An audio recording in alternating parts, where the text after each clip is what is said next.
2 மாசத்துக்கு முன்னால் நீங்க படிச்சிருப்பீங்க. கர்நாடக மாநிலத்துல ஒரு காட்டு பகுதியில, வனவிலங்கு பகுதியில ஒரு புலி ஒரு நாயை துரத்திட்டு ஓடுது. எப்படியோ அந்த நாய் அந்த காட்டுக்குள்ள வந்துருச்சு.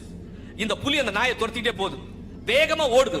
இந்த புலிக்கு பயந்து நாய் ஓடும் போது அங்க அந்த வனவிலங்கு காவலர்களுக்குன்னு ஒரு கழிவறை இருக்கு. அந்த கழிவறைக்குள்ள அந்த நாய் ஓடிச்சு, புலிக்கு பயந்து. பின்னாலேயே புலியும் போயிடுச்சு. இது ரெண்டும் போன போர்ஸ்ல இதுங்க ரெண்டும் உள்ள போனோம்னா கதவு க்ளோஸ் ஆயிடுச்சு. நல்லா புரிஞ்சுக்க, இப்ப கதவு க்ளோஸ் ஆயிடுச்சு. பசியோடு துரத்தி கொண்டு போன புலி, உள்ளே பயந்து ஓடிய நாய், வசமாக மாட்டிக்கொண்ட இடம், கதவு தானாக தாழ்பால் போட்டுக்கிட்டது. என்ன நடந்திருக்கும்? அந்த வனவிலங்கு காவலன் ஒரு மணி நேரம் அமைதியா இருக்கான். போச்சு, முடிஞ்சு போச்சு.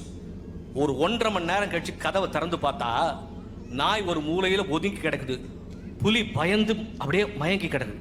எல்லாரும் பார்க்குறாங்க, என்னடா இவ்வளவு நேரம் பசியோட துரத்திட்டு வந்துச்சு, நாய் வசமா மாட்டிடுச்சு, கதவும் க்ளோஸ் ஆயிடுச்சு, இதுக்கு மேல நோ அதர் கோ, நாயால ஓட முடியாது, சாப்பிட்டுக்கலாம்ல, ஏன் சாப்பிடல, அது ஒதுங்கி கிடக்குது, இது பயந்து போய் மயங்கி கிடக்குது.